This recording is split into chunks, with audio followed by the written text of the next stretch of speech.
En 1967, une jeune astronome détecta dans le ciel un signal radio, variant rapidement sous la forme d'impulsions périodiques espacées de 1,3 secondes.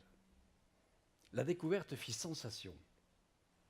Les impulsions étaient si régulières que pendant quelque temps, elles furent prises pour des signaux provenant de civilisations extraterrestres. Les astrophysiciens ont dévoilé une vérité tout aussi surprenante.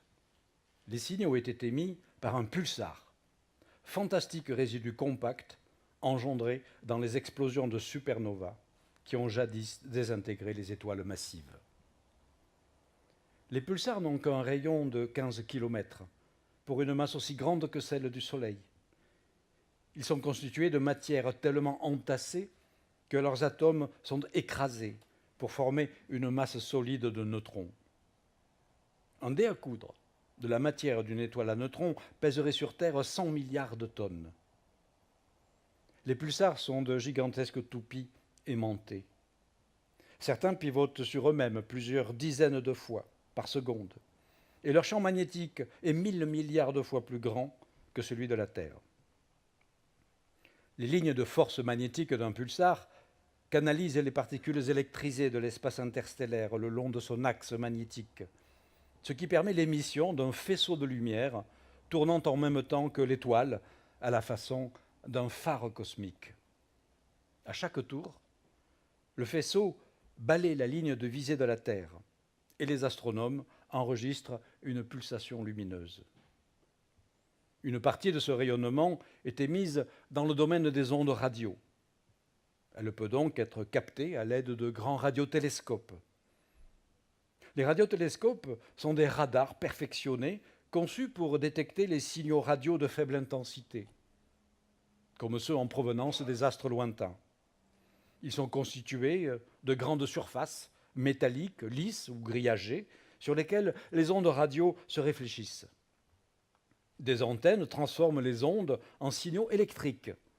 On peut amplifier ces signaux et les utiliser pour exciter la membrane d'un haut-parleur.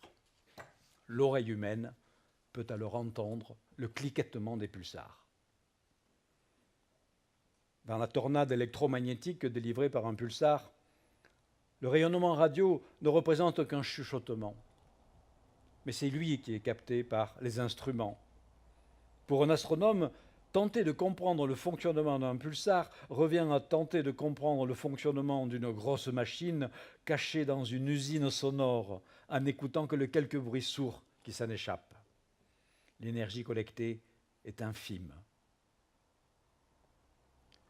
Le premier pulsar que vous allez entendre ne peut être observé que dans l'hémisphère sud.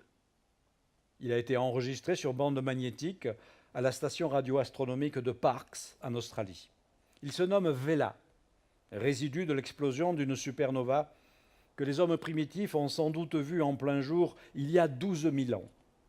Il tourbillonne sur lui-même 11 fois par seconde. L'autre pulsar s'observe dans l'hémisphère nord. Il a été gravé sur bande magnétique au radiotélescope de Nançay, en France.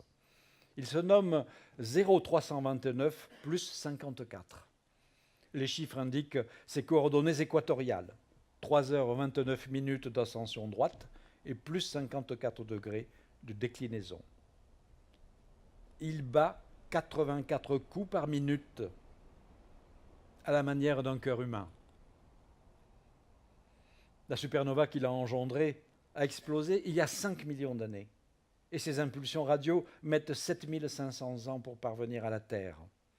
Acheminées dans la salle de concert, elles sont exactes au rendez-vous. Grand phare du ciel.